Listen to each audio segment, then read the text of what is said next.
جب میں ریسرچ کر رہا تھا غزوہ ہند کے حوالے سے تو میرے سامنے کچھ اور کردار بھی آئے جو پیشنگوئیوں کے لحاظ سے کافی پاپولر ہیں اور دنیا میں ان کی اکثر پیشنگوئیاں صحیح ثابت ہوئی ہیں. میرا ان پہ ایمان نہیں ہے اور نہ ہی میں یہ بات مانتا ہوں، لیکن بہرحال بہت ریپیٹڈلی میرے سامنے وہ لوگ آتے رہے. اس میں ایک بہت بڑا نام بابا وینگا کا بھی ہے اور یہ نام میرے سامنے کئی دفعہ آیا. جب یہ کئی دفعہ میرے سامنے آیا تو میں نے کہا کہ اس کو تھوڑا پڑھنا چاہیے، اور جب میں نے اس کو پڑھا، اسٹڈی کیا، تو جو کچھ مجھے ملا میں نے کہا ضرور جو چیز مجھے ملی ہے میں آپ لوگوں کی نظر کر دیتا ہوں. صرف دلچسپی کے لیے کر رہا ہوں، اس میں کوئی عقیدے کی بات نہیں ہے، کیونکہ اس بات کو عقیدہ آپ کا بھی ہے، میرا بھی ہے. بینگ اے مسلم ہمارا اس بات کا عقیدہ ہے کہ غائب کا علم صرف اللہ کو ہے، اس کے علاوہ کسی کے پاس وہ علم نہیں ہے. تو بابا وینگا جو ہیں وہ ایک بلغارین خاتون ہیں، اور بابا وینگا جو ہیں یہ 1911 میں پیدا ہوئی. یہ پیدائشی اندھی نہیں تھی، ان کی نیلی آنکھیں تھیں، گورا رنگ تھا، خوبصورت تھیں. اور ایک دن بقول ان کے، اس بات کے بارے میں کوئی شہادت نہیں ہے، لیکن بقول ان کے ایک بھانور جو ہے وہ آیا، ان کو اس بھانور نے اپنے لپیٹ میں لیا اور ان کو بہت دور پھینکا. بھانور ایک بہت طاقتور چیز ہوتی ہے، اللہ بچائے سب کو. اور اس بھنور سے جب یہ نکلی ہیں، جب لوگوں نے ان کو اٹھایا ہے تو ان کی جو آنکھیں ہیں وہ مٹی سے بھری ہوئی تھیں. یہ لوگوں نے دیکھا اور اس کے بعد وہ شفٹ کیا گیا علاج کے لیے. جب وہ علاج کرنے لگے تو ایک چیز جو نہیں ہو سکی وہ یہ کہ ان کی بینائی واپس نہیں آ سکی، اور اس کے بعد یہ ہمیشہ کے لیے نابینا ہو گئی. اور اس کے بعد سن 1925 میں انہوں نے جو ہے تعلیم حاصل کی نابینا اسکولوں میں، جہاں انہوں نے سلائی کڑھائی سیکھی، کھانا پکانا سیکھا، لکھنا سیکھا، بہت چیزیں انہوں نے اپنے ہنر سیکھا. لیکن اس کے بعد جو ان کی سوتیلی ماں تھی، ان کے فادر نے سیکنڈ میرج کی تھی، جو سوتیلی ماں تھی جب وہ اس کا انتقال بھی ہو گیا تو یہ اپنے آبائی شہر واپس آ گئی اور اپنی بہن بھائیوں کی خدمت میں اپنے آپ کو لگا لیا. اس خاتون کے اندر ایک سلسلہ یہ بھی تھا کہ یہ جو شوق رکھتی تھیں، ایک شوق ہی کہہ لیں، وہ روحانیت کی طرف ان کا بہت رجحان تھا شروع سے. جب آنکھیں تھیں تب بھی اور جب آنکھیں چلی گئیں تب بھی روحانیت، روحانی علاج، یہ ان کے ساتھ ان کا یہ اٹیچ رہتی تھی، اور اپنا جو تم ٹائم ہوتا ہے وہ اسپینڈ کرتی تھی روحانیت کے اوپر. بابا وینگا کی شادی سن 1946 میں ہوئی اور سن 1996 میں وہ اپنی آبائی شہر میں انتقال کر گئی. جب بابا وینگا نے یہ پیشنگوئی کی تھی کہ سوویت یونین ٹوٹ جائے گا تو اس وقت سوویت یونین جو ہے وہ سپر پاور تھا، اور وہ ایک سپر پاور کے بارے میں ڈائریکٹ کہہ رہی تھی کہ وہ ٹوٹ جائے گا. اس وقت ایسی کوئی نشانی تھی نہیں ٹوٹنے کی، کیونکہ سپر پاور کیوں ٹوٹے گی. لیکن بہرحال پھر دنیا نے سوویت یونین کو ٹوٹتے ہوئے دیکھا. اپنی دوسری پیشنگوئی میں وہ کہتی ہیں، سن 1988 کی بات ہے، 1988 میں جب انہوں نے پیشنگوئی کی کہ دو آہنی پرندے جب وہ ٹکرائیں گے امریکہ میں تو امریکہ میں ہر طرف افرتفری مچ جائے گی، دہشت کا راج ہوگا، لوگ خوف میں مبتلا ہوں گے. اور اس کے بعد ہم تمام لوگوں نے 9/11 کو ہوتا ہوا دیکھا. پھر انہوں نے ایک پیشنگوئی کی تھی کہ 2018 سے 2023 کے درمیان جو چائنا ہے وہ سپر پاور بن جائے گا اور اس کا ایک اچھا اثر و رسوخ دنیا پہ قائم ہوگا. تو ظاہر ہے جب یہ پیشنگوئی ہو رہی تھی اس وقت تو وہ اسٹرگل کر رہا تھا، اپنی سروائیونگ کے اوپر تھا، اور ایسی کوئی پوزیشن اس کی تھی نہیں کہ ہم اس کو کہہ سکیں. ایک ہوتا ہے، ایک ترقی پذیر ملک تھا، لیکن آج واقعی میں وہ ہمارے لیے، اگر آپ مجھ سے پوچھیں گے تو میں تو کہوں گا کہ وہ جو سپر پاور وہ آج ہے. 2020 ہے مگر آج وہ میرے لیے سپر پاور ہے اور دنیا اس کو مانتی ہے. آگے وہ فرماتی ہیں کہ 2025 سے لے کر 2028 تک یہ دنیا کسی حد تک بھوک پر قابو پا لے گی، اور آگے وہ کہتی ہیں 2033 سے لے کر 2045 تک وہ کہتی ہیں کہ یورپ میں مسلمانوں کا قبضہ ہو جائے گا. یعنی کہ یورپ جو ہے وہ ایک کانٹیننٹ ہے اور ایک بر اعظم ہے، اور اس کے اندر تقریباً 51 ملک ہیں، اور بابا وینگا کے مطابق اس کے اوپر مسلمانوں کا قبضہ ہو جائے گا.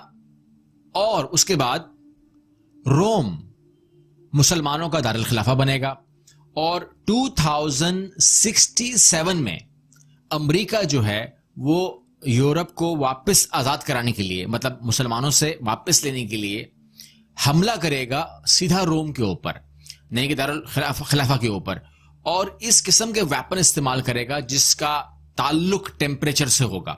2088 سے 2166 کے حوالے سے وہ کہتی ہیں کہ ایک مصنوعی سورج دنیا میں لانچ کیا جائے گا، جس کا مقصد یہ ہوگا کہ وہ جو رات کا ٹائم آتا ہے اس کو دن میں کنورٹ کر دیا جائے، یعنی کہ رات کو ختم کرنے کی نیت سے ایک سورج جو ہے وہ لانچ کیا جائے گا۔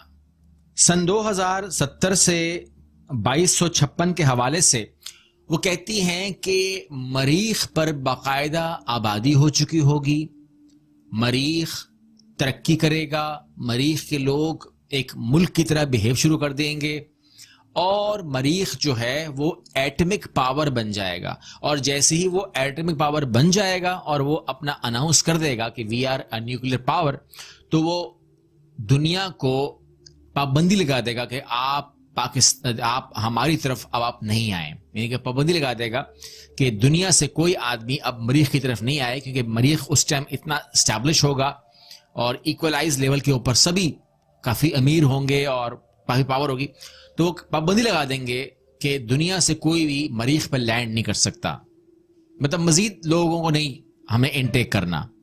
2262 سے لے کر 2304 تک وہ فرماتی ہیں کہ جو سورج ہے، جو آج آپ دیکھتے ہیں نا ایک جلتا ہوا سورج، یہ بجھ جائے گا، اس کی جو جلنے کی سقط ہے وہ ختم ہو جائے گی، تو جو سائنسدان ہے وہ کوشش کریں گے کہ اس کو دوبارہ سے آن کیا جائے، جلایا جائے، لیکن وہ لوگ اس میں کامیاب نہیں ہوں گے۔ 2341 سے لے کر 3805 کے حوالے سے وہ کہتی ہیں کہ کوئی خوفناک چیز دنیا کی طرف بہت تیزی سے جو ہے وہ موو کرے گی، آگے آئے گی، لیکن ہوگا پھر یہ کہ اینڈ ٹائم پر وہ ٹکرائے گی نہیں، ٹکرانے سے پہلے وہ چیز ڈیزالو ہو جائے گی، ختم ہو جائے گی اور دنیا تباہی سے بچ جائے گی۔ 3815 سے لے کر 3878 کے حوالے سے جو حالات اور واقعات بیان کرتی ہیں، وہ کہتے ہیں انسان ادب، تعلیم، تہذیب، تمدن، مذہب، اخلاق، رشتوں کی تمیز، یہ سب کچھ وہ بھول جائے گا، یعنی کہ مان لیجئے کہ وہ بالکل جانور کی طرح ریئیکٹ کرنا شروع کر دے گا اور بالکل جانوروں کی طرح رہنا شروع کر دے گا، ہر چیز اس کے عمل سے نکل جائے گی۔ جب ایسا ماحول پیدا ہوگا تو پھر ایک آدمی جنم لے گا، اور وہ آدمی جو ہے وہ ان تمام مطلب نئے سرے سے، بالکل اس نئے سرے سے وہ اس دنیا کو وہاں پر وہ جو ہے وہ ری بلڈ کرے گا، لوگوں کو بتائے گا کہ فادر کیا ہوتا ہے، مدر کیا ہوتا ہے، بہن کیا ہوتی ہے، رشتوں کی تمیز، تمام چیزوں کی وہ دوبارہ سے ری بلڈ کرے گا، اور ری بلڈ ہو جائے گا، اور لوگ اتنے نیک ہو جائیں گے، اتنے اچھے ہو جائیں گے کہ واپسی سے وہ اپنی چیزوں کو قبول کر لیں گے۔ اکتائے ہوئے لوگ، پریشان لوگ اپنی عجیب حرکتوں سے جو اس سے ہم کر رہے ہوں گے کہ نہیں غلط ہے یہ، تو اپنی غلطی کو تسلیم کرتے ہوئے اکثریت وہاں پر واپس آ جائے گی۔ اور 5079 کے حوالے سے وہ کہتی ہیں کہ دنیا کا خاتمے کا ٹائم ہے، 5079۔ لیکن یہاں پر میں ایک چیز ایڈ کر دوں کہ غالباً یہ بات قیامت کی آ جاتی ہے کہ قیامت کے بارے میں میں اتنا ہی کہہ سکتا ہوں، یہاں پر بیٹھ کروں گا کہ حضرت جبرائیل علیہ السلام جو ہے وہ میرے حضرت محمد صلی اللہ علیہ وسلم، ہمارے آخری نبی، آپ کے پاس وہ آیا کرتے تھے اور کوسچن آنسر ہوتے تھے، اس سوال جواب ان کے چلتے تھے، اور اکثر حضرت جبرائیل علیہ السلام جو ہیں وہ آپ سے روح بدل کے آتے تھے، اور میرے پیارے نبی سے وہ اکثر کہتے تھے کہ قیامت کے بارے میں بتائیے، قیامت کب آئے گی؟ تو آپ اکثر کہتے تھے کہ جتنا پوچھنے والے کو معلوم ہے قیامت کے بارے میں اتنا ہی بتانے والے کو معلوم ہے، تو اتنا ہی وہ کہا کرتے تھے۔ لیکن انہوں نے، میرے پیارے نبی نے، میرے آقا نے بہت ساری نشانیاں قیامت کی بیان کی ہیں۔ انہوں نے کوئی ڈیٹ بیان نہیں کی، لیکن انہوں نے بہت ساری نشانیاں بیان کی ہیں کہ یہ حالات اور واقعات پیدا ہوں گے، یہ ماحول ہوگا، یہ چیزیں آپ کے سامنے وقت کے ساتھ ساتھ آ جائیں گی۔ جب یہ چیزیں آئیں گی تو سمجھ لینا قیامت قریب ہے۔ وہ ہمیشہ کہتے تھے قیامت بہت قریب ہے۔ تو قیامت کے بارے میں میں سمجھتا ہوں کہ یا تو بلکہ حقیقت جسے کہتے ہیں نا تاریخ دن سیکنڈ میرے اللہ کو معلوم ہے. یہ تو راز صرف اور صرف میرے اللہ کو معلوم ہے, اور اس کے بعد اگر اس حوالے سے کوئی جانتا ہے تو وہ میرا آخری نبی ہے جو اس کو معلوم ہے, لیکن انہوں نے تاریخ ڈیٹ سیکنڈ ٹائم نہیں دیا. ہو سکتا ہے کوئی مصلحت ہو, کیونکہ میرے نبی کو بہت زیادہ میرے حساب سے تو ہر چیز کا علم ان کو تھا, لیکن جس حد تک وہ چاہتے تھے بتانا یا مناسب سمجھتے تھے, جس طرح انہوں نے ایک موقع پہ کہا تھا کہ اگر میں یہ بتا دوں کہ پہلی صف میں نماز پڑھنے کا کیا ثواب ہے تو تم لوگ ایک دوسرے کو مار کر بھی آگے چلے جاؤ. تو بہت ساری چیزیں وہ جانتے تھے, ان کے علم میں تو تھا کہ ثواب کیا ہے, اور اس کے بعد اگلی صف کے اندر بھی سیدھے ہاتھ کی طرف کیا ثواب ہے, الٹے ہاتھ کی طرف کیا ثواب ہے, اس کے بارے میں ان کو معلوم تو تھا, لیکن انہوں نے نہیں بتایا, کیونکہ انہوں نے کہا اگر میں بتا دوں گا تو پھر کوئی پیچھے نہیں کھڑا ہوگا, ہر آدمی اگلی صف کو پکڑنے کے لیے ہو سکتا ہے کہ کوئی بد نظمی کا شکار معاملات ہوں. تو لہٰذا میرے نبی کو سب کچھ معلوم تھا, لیکن بہرحال میں یہاں پہ کہوں گا کہ غائب کا علم صرف اللہ کو ہے, اور اللہ ہی بہتر جانتا ہے. بابا وینگا ہو یا وہ جو 2-3 اور میرے سامنے آئے وہ ہوں, ہم ان کو ڈسکس کر سکتے ہیں, ہم ان کی بات کر سکتے ہیں, بات کرنے میں کوئی حرج نہیں ہے. اپنی پیشگوئیوں کی وجہ سے مشہور ہے, اور یہ مانا جاتا ہے کہ ان کی بہت سی پیشگوئیاں پوری ہو چکی ہیں. بابا بلغارین زبان میں دادی یا نانی کو کہا جاتا ہے. بابا وانگا کی پیدائش جنوری 1911 میں بلغاریہ میں ہوئی تھی. وہ ایک مشہور مذہبی پیشوا اور جڑی بوٹیوں کی حکیم تھی. اس کے مطابق اسے ایک طوفان نے ہوا میں اٹھا کر زمین پر پٹخ دیا. اس کے بعد اس کی آنکھوں میں مٹی چلی گئی. اس کے بعد وہ آنکھیں نہیں کھول سکی اور وہ نابینا ہو گئی. وہ ایک غریب گھرانے سے تعلق رکھتی تھی. 1939 میں اسے ایک پھیپھڑوں کی بیماری ہو گئی. ڈاکٹروں کا کہنا تھا کہ وہ کچھ ہی عرصہ زندہ رہ پائے گی، مگر توقع کے خلاف وہ صحتیاب ہو گئی، جس کی وجہ سے لوگوں میں اس کی روحانی قوتوں کی شہرت ہونے لگی. اس نے دعویٰ کیا کہ وہ ایسی چیزوں کے بارے میں جاننے کی صلاحیت رکھتی ہے جو عام لوگوں کو نہیں معلوم، اور وہ پیشگوئیاں کر سکتی ہے. جنگ عظیم کے دوران وہ یہ پیشگوئیاں کرتی تھی کہ فلاں فوجی زندہ ہے یا مر چکا ہے. آہستہ آہستہ اس کی پیشگوئیوں کو شہرت ملنا شروع ہو گئی، یہاں تک کہ اس کے پاس مشہور شخصیات جن میں صدر، کھلاڑی اور سیاستدان شامل ہوتے تھے آنے لگے. بابا وانگا کے متعلق کہا جاتا ہے کہ اس نے روسی زوال کی پہلے ہی پیشگوئی کر دی تھی. اس کے بعد روس نے افغانستان پر حملہ کیا اور جلد ہی اس کے بعد سوویت یونین کا خاتمہ ہو گیا. اس کے علاوہ اس نے روس میں ہونے والے چرنوبل ایٹمی حادثے کے بارے میں بھی پیشن گوئی کی تھی. اسی طرح اس نے 2004 میں انڈونیشیا میں آنے والے سونامی کا بھی ذکر کیا تھا. اور یہ بھی کہا جاتا ہے کہ 11 ستمبر کے ورلڈ ٹریڈ ٹاور حملوں کی پیشگوئی بھی اسی کی تھی. بابا وانگا کی پیشگوئیوں کے متعلق کہا جا رہا ہے کہ اس نے 2021 کے متعلق بھی پیشن گوئی کی تھی. اس کا کہنا تھا کہ دنیا میں مصائب اور حادثات بڑھ جائیں گے، دنیا کو دکھوں کا سامنا کرنا پڑے گا جو انسانی راہ کو تبدیل کر دے گا. اس کے مطابق ایک طاقتور اژدہا پوری انسانیت کو لپیٹ میں لے لے گا. تجزیہ نگاروں کے مطابق یہاں اژدہا یعنی ڈریگن کا مطلب چینی معیشت اور اس کا پھیلاؤ ہو سکتا ہے. بابا وانگا کا کہنا تھا کہ لوگ اپنے عقائد اور مذاہب کی بنیاد پر مزید سخت تقسیم سے گزریں گے. اور یہ بھی کہا جا رہا ہے کہ بابا وانگا کی پیشگوئی کے مطابق روسی صدر پیوٹن کو قتل کرنے کی کوشش کی جائے گی. ہم ایک عجیب و غریب پیشگوئی امریکی صدر ڈونلڈ ٹرمپ کے بارے میں بھی کی گئی ہے، اور وہ یہ ہے کہ امریکی صدر ایک غیر معمولی دماغی اور نفسیاتی بیماری کا شکار ہوں گے. اسی طرح مزید پیشگوئیوں کے مطابق پیٹرول کی پیداوار رک جائے گی اور زمین آرام کرے گی. لوگ دوسرے جہانوں سے اپنے روحانی بہن بھائیوں سے رابطہ کریں گے. دوستو، اب میں اس بارے میں اپنا نقطہ نظر بتاتا ہوں. پہلی بات یہ کہ کل کیا ہونا ہے اس کا علم صرف اللہ ہی کو ہے.